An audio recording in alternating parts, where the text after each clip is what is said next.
कपाल नखौरिकन व्रतबन्ध गर्ने, नजुराइकन व्रतबन्ध गर्ने, माइतमा लगेर व्रतबन्ध गर्ने, चौरासीमा व्रतबन्ध गर्ने, घरपैँचामा व्रतबन्ध गर्ने। व्रतबन्ध त बाउको आमाको सबैभन्दा महत्त्वपूर्ण जिम्मेवारी उमेर कटेपछि गरिदिनुहुन्छ अनि फल पाउनुहुन्छ। नमस्कार, म ज्योतिष जनार्दन नेउपाने। दर्शकवृन्द, आजको यो एउटा भिडियोमा मैले अत्यन्तै महत्त्वपूर्ण विषयमा यहाँहरूलाई जानकारी गराउन गइरहेको छु। म अहिले 2082 सालको फाल्गुन महिनामा यो भिडियो तयार गर्दैछु। यो भिडियोमा मूलतः हामीले व्रतबन्धको विषयमा निकै महत्त्वपूर्ण र अत्यन्त धेरै तपाईँहरूलाई जिज्ञासा भएको विषयलाई समाधान गर्ने कोसिस गर्दैछौँ। वास्तवमा व्रतबन्ध गरिने समुदायको लागि व्रतबन्ध सबैभन्दा महत्त्वपूर्ण संस्कार हो। 16वटा संस्कार मध्येमा सबैभन्दा बढी महत्त्वपूर्ण संस्कार, र जुन संस्कार गरिसकेपछि मात्र देवकार्यको लागि, पितृकार्यको लागि र मूलतः विद्यारम्भको लागि पनि आधिकारिक बन्ने एउटा संस्कार हो। व्रतबन्ध अत्यन्त जुराएर हेराएर गर्नुपर्ने शास्त्रीय विधान छ। तर पछिल्लो समय व्रतबन्ध गर्न आफ्नो अनुकूलता हेरेर गर्ने गरिन्छ। अब विदेश जाने भिजा लगाएपछि गर्ने, विदेशबाट बिदामा आउँदा गर्ने, नहेराइकन नजुराइकन गर्ने, माइतमा 84 पर्दा, माइतमा घरपैँचो पर्दा अथवा माइतमा भतिजहरूको व्रतबन्ध हुँदा व्रतबन्ध गर्ने गरिन्छ। यो कदापि शास्त्र सम्मत छैन, यो शास्त्र विरुद्ध कर्म हो। 84मा कहिल्यै पनि व्रतबन्ध जोड्दैन। कतिपयले ठुलो कर्ममा सानो कर्म मिसाएर गर्ने भनेर गर्नुहुन्छ, यो पनि गर्नु मिल्दैन। किनकि 84 भनेको पूर्णिमा तिथिमा गर्नुपर्छ। पूर्णिमा तिथिमा कुनै पनि पूर्णिमा तिथिमा व्रतबन्धको साइत हुँदैन। अनि घरपैँचो गर्दा अर्थात् वास्तु पूजा गर्दा सँगै गर्नुहुन्छ। वास्तु पूजा गर्दा समयले कहिले काहीँ जुरेको हुनसक्छ, नभए प्राय व्रतबन्धको दिन रुद्री हवन जुरेको हुँदैन। कहिले रुद्री मात्रै जुरेको हुन्छ, कहिले हवन मात्रै जुरेको हुन्छ, कहिले दुवै कुरा जुर्दैन। यस्तो अवस्थामा कसरी वास्तु पूजा र अनि व्रतबन्ध सँगै गर्ने? र कतिपयले एउटै घरका दुईटा छोराको सँगै व्रतबन्ध गरिदिनुहुन्छ, त्यो पनि कदापि गर्नु हुँदैन। अर्को बच्चा मिसाएर 3वटा परिवार गर्ने गर्नुहुन्छ, त्यो पनि गर्नु हुँदैन। किनकि एउटै आमा बुवाबाट जन्मिएको दुवै सन्तानको सँगै व्रतबन्ध गर्नु हुँदैन। आमा रजस्वला भएको बेलामा व्रतबन्ध गर्नु हुँदैन, आमा गर्भवती भएको बेलामा व्रतबन्ध गर्नु हुँदैन। यसको धेरै ठुलो विधान अथवा यसको धेरै ठुलो महत्त्व छ। व्रतबन्धको लागि वर्षमा मात्र 6वटा महिना लिएको छ: वैशाख, जेठ, असार, माघ, फाल्गुन, चैत्र महिना। फेरि त्यो समयमा पनि शुक्र अस्त, बृहस्पति अस्त, मलमास, क्षयमास हुनु भएन, साइत भएको समय चाहियो। र व्रतबन्ध गरिसकेपछि छोरा सुध्रन्छ, छोरा असल हुन्छ, राम्रो संस्कार गर्छ, राम्रो कर्म गर्छ, गायत्री जप्छ, सन्ध्या गर्छ, बिहानमा नित्य पूजा गर्छ, पञ्चान देवताको पूजा गर्छ भनेर व्रतबन्ध गरिदिने। तर व्रतबन्ध गर्दाखेरि कपाल नखौरिकन व्रतबन्ध गर्ने, नजुराइकन व्रतबन्ध गर्ने, माइतमा लगेर व्रतबन्ध गर्ने, 84मा व्रतबन्ध गर्ने, घरपैँचामा व्रतबन्ध गर्ने, सामूहिक व्रतबन्ध गर्ने, दाजुभाइको सँगै व्रतबन्ध गरिदिने। अनि त्यो व्रतबन्ध गरेर छोरा त्यो व्रतबन्ध अनि त्यो बन्धनमा आउला त? त्यो हाम्रो नियममा अनुशासनमा बस्ला त? बस्दैन।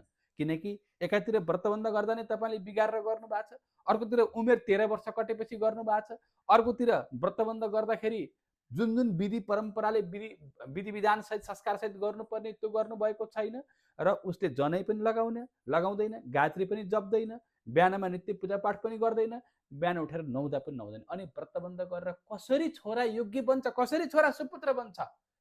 अचेल त व्रतबन्ध गरेका छोरा सुपुत्र नभएर कतिपय कुपुत्र हुनुभएको छ। यो सबै के कारणले भयो भन्दा तपाईँ हाम्रै कमी कमजोरी भयो।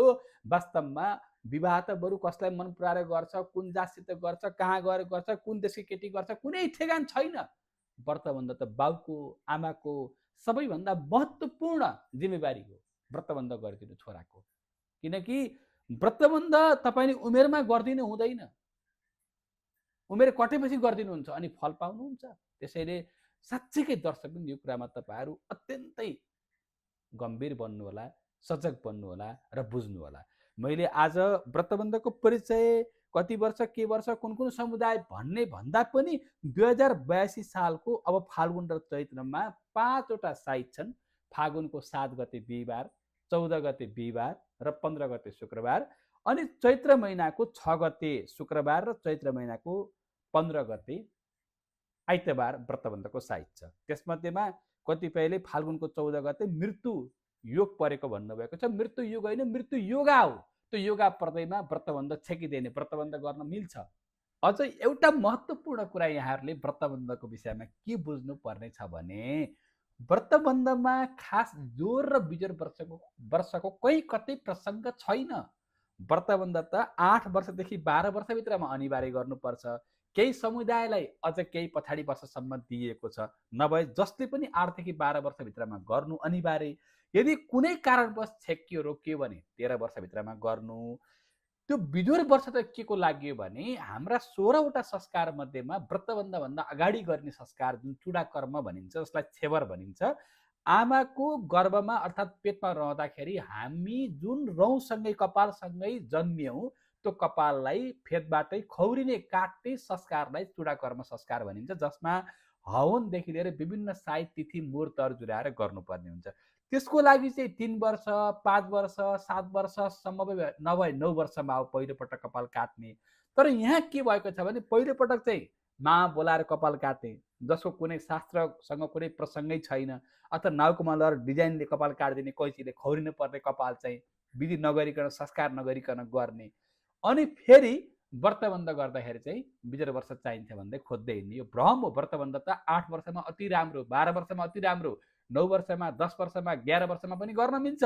तर यी कुरा जोड्नु पर्यो, जुन बृहस्पति सूर्य चन्द्रमा जोड्नु पर्यो, अनि अन्य तिथि साइतहरू सबै कुरा हुनु पर्यो। त्यसैले व्रतबन्धलाई बिजोर वर्ष भन्ने कतै शास्त्रमा उल्लेख गरिएको यथेष्ट प्रमाण छैन। कुन कुन राशिले गर्नै हुँदैन त्यसको बारेमा बताउन गएको छ। 12वटा राशि मध्येमा तपाईँहरूले सबैभन्दा बढी यो कुरालाई एकदमै ध्यान दिएर सुनिदिनु होला, बुझिदिनु होला। व्रतबन्धमा उमेर पुगिसकेपछि, जुठा सुतक नपरेको बेलामा, सबै कुरा शुद्ध भएको समय र पात्रमा जुन नेपाल पञ्चाङ्ग निर्णायक विकास समितिले प्रकाशन गर्ने पात्र हुन्छ, यी पात्रमा पनि साइत भएको समय छ भने अनि बल्ल व्रतबन्ध जुर्छ कि जुर्दैन हेराउने जुराउने गर्नुपर्दछ। व्रतबन्धलाई तपाईँले सामान्य रूपमा लिएर आफ्नो अनुकूलताको समयमा पारेर, साइती नभएको समयमा व्रतबन्ध गरेर नजुराइकन गरेर पाप भोग्ने काम कदापि नगर्नु, किनकि यो बहुत महत्त्वपूर्ण संस्कार हो। त्यसैले अब व्रतबन्धमा 3वटा कुरा अनिवार्य जुराउनु पर्दछ। एउटा बृहस्पति, अर्को सूर्य, अर्को चन्द्रमा।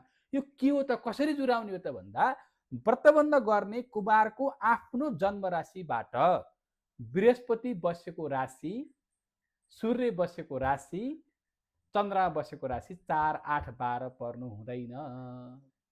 त के हो त, बृहस्पति प्रत्येक वर्ष एउटा राशिमा बस्ने गर्दछ। जस्तै 2082 सालको वैशाख 31 गतेदेखि 2083 सालको जेठको 18 गतेसम्म बृहस्पति मिथुन राशिमा बसेको छ।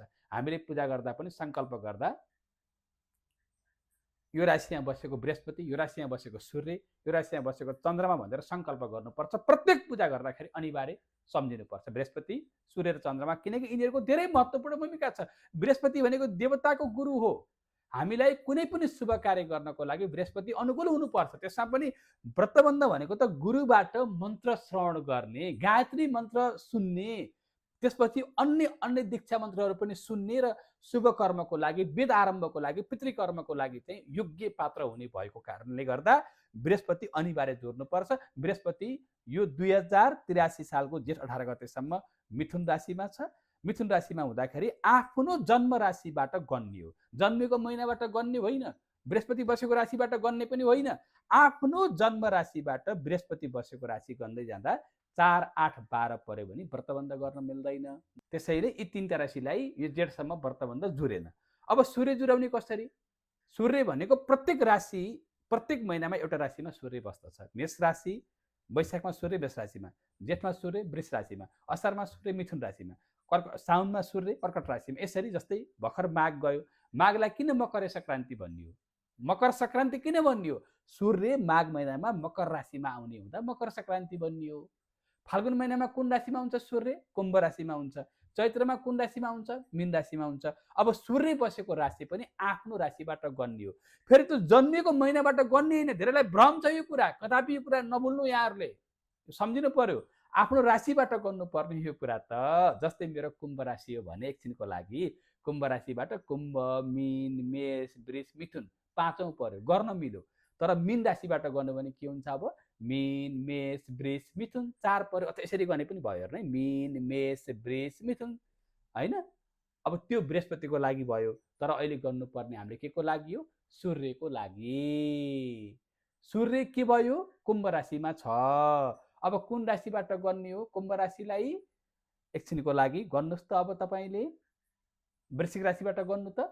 वृश्चिक, धनु, मकर, कुम्भ 4 पर्यो। वृश्चिक, धनु, मकर, कुम्भ 4 पर्यो। त्यसपछि फेरि गर्नुहोस् कुम्भ राशि आउँदा कर्कट राशिबाट। कर्कट, सिंह, कन्या, तुला, वृश्चिक, धनु, मकर, कुम्भ 8 पर्यो, गर्नु भएन। अब अर्को राशि गर्नु, फेरि मीनबाट गर्नु। मीनबाट कुम्भ राशि गर्दै आउँदाखेरि मीन, मेष, वृष, मिथुन, कर्कट, सिंह, कन्या, तुला, वृश्चिक, धनु, मकर, कुम्भ 12 पर्यो। त्यसैले यसरी सूर्य जुराउने। सूर्य के हुन्छ? प्रत्येक महिनामा एउटा एउटा राशिमा हुन्छ। अनि चन्द्रमा हेर्ने कसरी? प्रत्येक दिनको पात्रोमा चाहिँ चन्द्रमा यता बिचमा चन्द्रमा कुन राशिमा बसेको छ भनेर लेखिदिएको हुन्छ। प्रत्येक सवा 2 दिनमा चन्द्रमाले राशि परिवर्तन गर्छ। व्रतबन्ध गर्दाखेरि चन्द्रमा पनि अनिवार्य जुराउनु पर्छ। आफ्नो जन्म राशिबाट अर्थात् कुमारको जन्म राशिबाट चन्द्रमा बसेको राशि पनि 4, 8, 12 पर्नु हुँदैन। के पर्नु भएन? बृहस्पति पर्नु भएन। के पर्नु भएन? सूर्य पर्नु भएन। के पर्नु भएन? चन्द्रमा पर्नु भएन। अब बाध्यात्मक अवस्थामा शास्त्रमा के उल्लेख गरिएको छ भने आफ्नो जन्म राशिबाट बृहस्पति, सूर्य, चन्द्रमा बसेको अहिले वर्तमान समयमा बसेको हेर्ने हो। फेरि तपाईँको जन्म कुण्डलीबाट हेर्ने होइन नि। फेरि नझुकिनुहोस् नि। अहिले आकाशीय मण्डलमा गोचर ग्रहहरू जहाँ जहाँ जुन जुन राशिमा बसेका त्यसलाई गणना गर्ने हो। अब आफ्नो राशिबाट बृहस्पति बसेको, सूर्य बसेको, चन्द्रमा बसेको राशि 4, 8, 12 पर्नु भएन। बाध्यात्मक अवस्थामा चाहिँ चौथो र 12औं पर्दा जुन ग्रह जुरेको छैन त्यो ग्रहको पूजा, जप, दान गरेर गर्न सकिन्छ। 8औं पर्दा चाहिँ गर्न नै हुँदैन। अब सकेसम्म गर्न हुँदैन। तर 4, 8, 4 र 12 पर्दा पनि नगर्नु राम्रो। तर कहिलेकाहीँ विदेश नगई नहुने छ, बुवा आमाको कसैको देहवासन हुने अवस्था छ, घरमा कोही पितृकर्म गर्ने मान्छे छैन, बाध्यता छ भने त्यस्तो अवस्थामा 4 र 12 पर्दा विशेष पूजा, जप, दान, गाईदान गरेर गर्न मिल्ने विधि छ।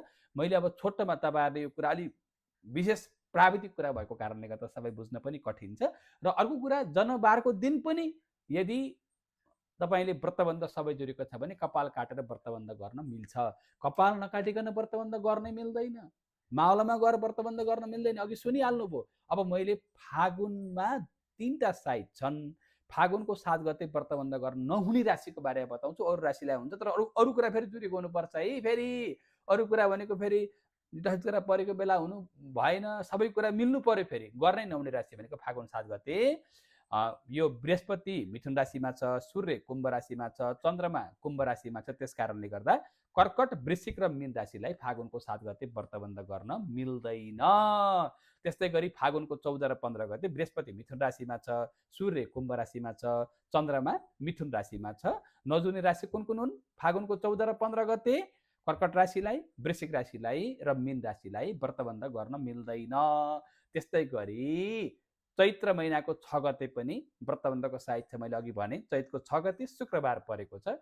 त्यस दिन बृहस्पति मिथुन राशिमा, सूर्य मीन राशिमा, चन्द्रमा पनि मीन राशिमा भएको कारणले गर्दा व्रतबन्ध गर्न नमिल्ने राशि भनेको मेष राशि, कर्कट राशि, सिंह राशि, वृश्चिक राशि, धनु राशि र मीन राशिलाई व्रतबन्ध गर्न मिल्दैन चैतको 6 गते। कोलाई मिल्दैन? मेष राशिलाई, कर्कट राशिलाई, अनि सिंह राशिलाई, वृश्चिक राशिलाई, धनु राशिलाई, मीन राशिलाई व्रतबन्ध गर्न मिल्दैन।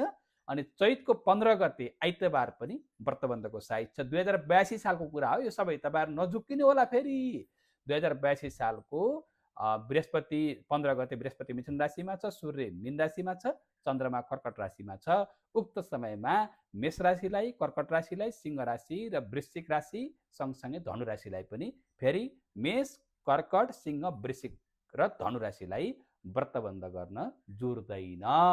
दर्शकवृन्द, पक्कै पनि यो भिडियो हेरेर यहाँहरूले केही जानकारी प्राप्त गर्नुभएको छ। नबुझेको कुनै जिज्ञासा भयो भने तल कमेन्ट गरेर पनि यहाँहरूले जानकारी लिन सक्नुहुन्छ। हामी 2083 सालको अर्को भिडियो अत्यन्त यहाँहरूलाई बुझिने गरी बनाउने छौँ। यति भन्दै यहाँहरूले पुनः व्रतबन्ध गर्नु अगाडि योग्य ज्योतिषसँग आफ्नो छोराको, आफ्नो नातिको, आफ्नो भाइको व्रतबन्ध जुरेको छ कि छैन भन्ने राम्रोसँग हेराएर मात्र व्रतबन्ध गरिदिनु हुन हार्दिक अनुरोध गर्दछु। यहाँहरूको जय होस्, मङ्गल होस्, हरि ओम।